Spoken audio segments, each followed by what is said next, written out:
Trailer की starting में हमें दिखाया जाता है अश्वत्थामा जी के कुछ सीन्स जो कि हम पहले इनके कैरेक्टर इंट्रोडक्शन वीडियो और ट्रेलर और टीजर में भी देख चुके हैं। यहाँ पर सबसे पहले हमें अश्वत्थामा जी का ये डायलॉग सुनने को मिलता है कि अब समय उन्हें खोजने का।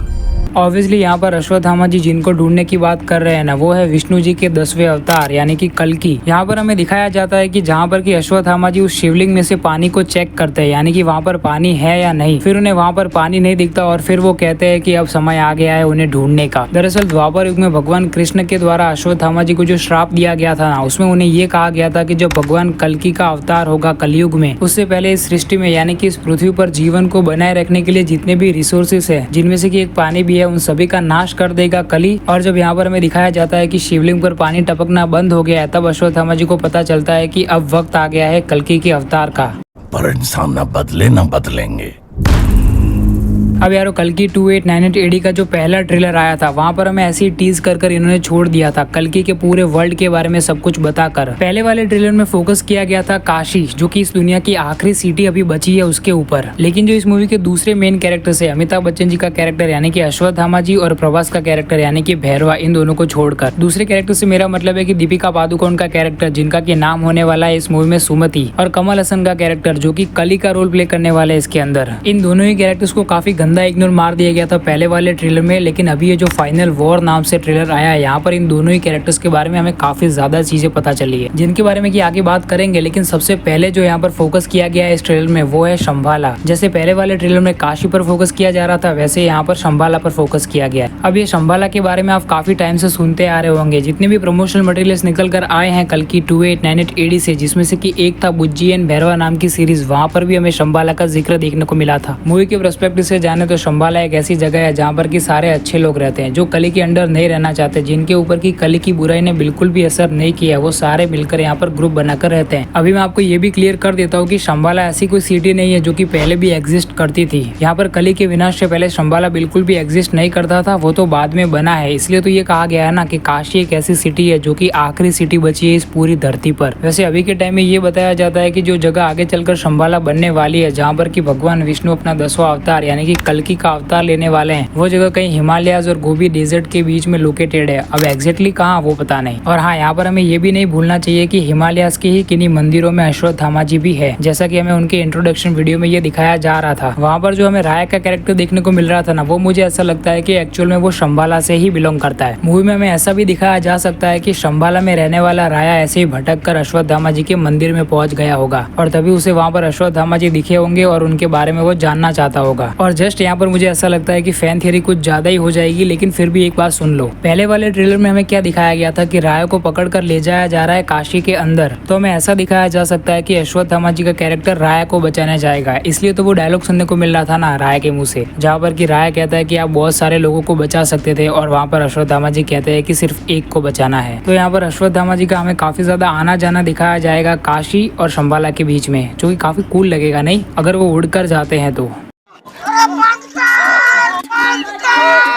अभी भाई साहब इस फाइनल ट्रेलर में जो एक चीज हुई ना, वो बिल्कुल भी एक्सपेक्टेड नहीं थी। यहाँ पर हमें कई सारे महाभारत के सीन दिखाए गए, एक्चुअल महाभारत के सीन। चलिए एक एक कर यहाँ पर हमें जितने भी सारे सीन्स दिखाए गए, उन सारे सीन्स के बारे में आपको बता देता हूँ कि महाभारत के किस इवेंट के हैं वो सीन। सबसे पहले जो एक महाभारत का सीन दिखाया गया था हमें, वो दिखाया गया था हमें अश्वत्थामा जी के कैरेक्टर इंट्रोडक्शन वीडियो में, जहाँ पर कि हमें अश्वत्थामा जी को ही दिखाया जा रहा था, लेकिन यंग एज में। और दूसरी बार जब इस मूवी का पहला ट्रेलर रिलीज किया गया था ना, जहाँ पर कि हमें दिखाया जा रहा था अश्वत्थामा जी को, वो भी ऐसे महाभारत की पूरे बैटल ग्राउंड पर। उस सीन को देखकर ऐसा लग रहा था कि महाभारत का युद्ध यहाँ पर समाप्त हो चुका है, क्योंकि वहाँ पर हमें जितने भी हाथी घोड़े सैनिक सब दिख रहे थे ना, वो सब मरे हुए थे। और वही सेम सीन हमें यहाँ पर इस दूसरे वाले ट्रेलर में भी दिखाया गया है, लेकिन कई सारे नए सीन्स भी दिखाए गए हमें महाभारत के। जैसे कि एक सीन में हमें यहाँ पर अश्वत्थामा जी को गिरते हुए दिखाया, तो यहाँ पर मुझे ऐसा लगता है कि अब यहाँ पर उन पर प्रहार करने वाला और कोई नहीं बल्कि भगवान कृष्ण ही है। अब भगवान श्री कृष्ण ने अश्वत्थामा जी पर ये प्रहार क्यों किया, ये जानने के लिए आपको इसका दूसरा ही सीन देखना पड़ेगा बस, जहाँ पर कि हमें दिखाया जाता है अर्जुन के पुत्र यानी कि अभिमन्यु और उनकी जो पत्नी है उत्तरा, उनको इस सीन में हमें ये देखने को मिलता है ना कि जैसे कि इनके गर्भ पर कोई दिव्य शक्ति आकर लग रही है। ये दिव्य शक्ति और कुछ नहीं बल्कि ब्रह्मास्त्र है। अब यहाँ पर कहा यह जाता है कि अभिमन्यु के पुत्र यानी कि उत्तरा जी की गर्भ पर इस ब्रह्मास्त्र का प्रयोग करने वाले और कोई नहीं बल्कि अश्वत्थामा जी ही है, और इसलिए भगवान श्री कृष्ण ने उन पर यानी कि अश्वत्थामा जी पर यह प्रहार किया था और उनसे उनकी मणि को छीन लिया था। दरअसल अश्वत्थामा जी की पूरी शक्ति का स्रोत उनकी मणि ही है, जो कि उन्हें इमोर्टल बनाती है। अब यहाँ पर पहले से ही हमें अश्वत्थामा जी के सर में वो मणि वापस आ गई है ऐसा दिखाया जा रहा है। अब बहुत सारे लोग ये क्वेश्चन कर रहे हैं और नाराज भी हो रहे हैं कि उन्होंने ऐसा कैसा दिखा दिया कि अश्वत्थामा जी के पास वो मणि वापस आ गई। तो यारों मैं आपको ये बता देता हूँ कि जब भगवान श्री कृष्ण ने अश्वत्थामा जी को ये श्राप दिया था तब वहाँ पर इसका भी जिक्र किया गया था कि जब भगवान विष्णु अपना 10वां अवतार लेंगे यानी कि कल्कि अवतार, तब सभी चिरंजीवी मिलकर भगवान कल्कि का साथ देंगे कली को हराने में, और उन चिरंजीवियों में से ही एक होंगे अश्वत्थामा जी, और तभी उनको सारी शक्तियाँ उनको वापस मिल जाएगी, यानी कि जो उनकी मणि है जो कि उनको इमोर्टल बनाती है वो उनको वापस मिल जाएगी। अब यहाँ पर यानी कि शंबाले में भगवान कल्कि जिनके गर्भ से अवतार लेने वाले हैं उनका नाम होने वाला है मूवी में सुमति, और ये नाम दीपिका पादुकोण को ऐसे ही नहीं दिया गया है, प्रॉपर रिसर्च कर ही नाग अश्विन जी ने उन्हें ये नाम दिया है, क्योंकि यहाँ पर हमारे पुराणों में ऐसा कहा गया है कि सुमति के गर्भ से ही अवतार लेंगे भगवान श्री विष्णु। अब जो कल्कि 2898 एडी का 10-11 महीने पहले जो टीजर आया था वहाँ पर हमें दीपिका पादुकोण के कैरेक्टर को किसी ऐसी जगह पर दिखाया जा रहा था जिसको देख करके ऐसा लग रहा था कि वो कोई लैब है जहाँ पर की कई सारी महिलाओं को पकड़कर उनके ऊपर एक्सपेरिमेंट्स किए जाते हैं। और यहाँ पर अभी जो ये ट्रेलर निकल कर आया है यहाँ पर इस सीन को देखकर आप ये अंदाजा लगा सकते हो कि ये बिल्कुल ही सही है, क्योंकि यहाँ पर हमें मूवी में ऐसा दिखाया जाएगा कि भगवान कल्कि भी किसी एक्सपेरिमेंट की वजह से ही धरती पर जन्म लेने वाले। नहीं, मुझे ऐसा नहीं लगता कि नाग अश्विन जी अपनी क्रिएटिव लिबर्टी का इतना ज्यादा ही फायदा उठा लेंगे। नहीं, मुझे ऐसा लगता है कि यहाँ पर कोई और पास्ट दिखाया जाएगा हमें दीपिका पादुकोण के कैरेक्टर का यानी कि सुमति का। अब वो पास्ट क्या होता है वो किसी फैन थियरी वीडियो में जानेंगे, क्योंकि ये तो ट्रेलर ब्रेकडाउन वीडियो है ना।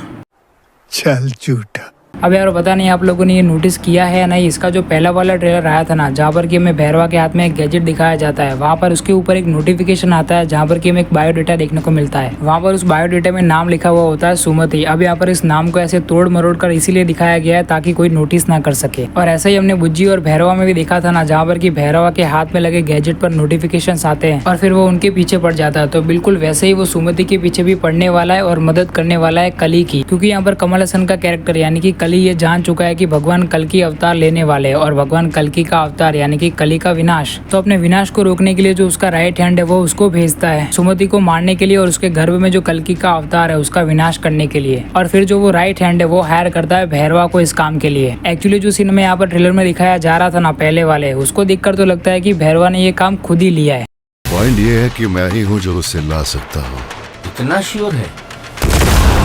रिकॉर्ड चेक कर लो। हाँ वो बाद में कर लेंगे भाई, लेकिन अभी आप लोग ये समझ गए ना कि भैरवा खुद क्यों हायर हुआ है, क्योंकि ऑब्वियसली उसका ये सपना है ना कॉम्प्लेक्स में जाने का और वो सुमति को उनको सौंप कर ही ऐसा कर सकता है। वैसे टेंशन मत लो अश्वत्थामा जी, ऐसा बिल्कुल भी नहीं होने देंगे। लेकिन अभी हम बात करते हैं कली के बारे में। भाई साहब कमल हसन का जो लुक है यहाँ पर कली के रूप में वो एकदम देखने लायक है। यहाँ पर कली को जिस तरह से ऐसे सर्कल के अंदर प्रेजेंट किया गया है ना भाई बवाल लगता है एकदम। अब यहाँ पर आप लोग नोटिस करोगे तो इनके आसपास जो 2 सर्कल बने हुए हैं ना उनके अंदर ऐसा लग रहा है कि जैसे कि कोई गर्भ स्थान हो। अब इसके पीछे क्या राज है वो तो हमें मूवी में ही पता चलेगा। लेकिन यहाँ पर कमल हसन यानी कि कली एक डायलॉग बोलते हैं कि युग आए और गए, कई सारे मौके मिले तुम्हें, पर इंसान ना बदले ना बदलेंगे। अब यहाँ पर ऐसा भी दिखाया जा सकता है कि कली यहाँ पर किसी तरह से कैद है और उसका जो राइट हैंड है उसको कई सारे मौके मिले। क्या वो उसके साथ कई सारे युगों से है, ऐसा दिखाया जा सकता है क्या? अब मूवी है भाई, कुछ भी दिखाया जा सकता है। लेकिन यहाँ पर कुछ भी दिखाने के नाम पर इन्होंने तो बुज्जी को रोबोट ही बना दिया। मतलब मैं ट्रोल नहीं कर रहा हूँ, अच्छी बात है ये, पर अब बस देखने लायक बात ये होगी कि ये बुज्जी को रोबोट के अंदर ट्रांसफॉर्म होता हुआ किस तरह से प्रेजेंट करते हैं। आई होप कि इस चीज को बढ़िया तरीके से दिखाया जाए। अब आपको ये वीडियो कैसा लगा मुझे कमेंट्स में लिख के जरूर से बताना, और अगर आपको वीडियो पसंद आया तो इस वीडियो को एक लाइक जरूर से मार देना, और अगर आप इस चैनल पर कहीं से भी नया आ गए तो इस चैनल को सब्सक्राइब करना तो बिल्कुल भी मत भूलना। मैं मिलूंगा आपसे किसी और अगले इंटरेस्टिंग वीडियो के साथ, और वो वीडियो भी कल की 2898 AD पर ही होने वाला है। और तब तक के लिए बाय।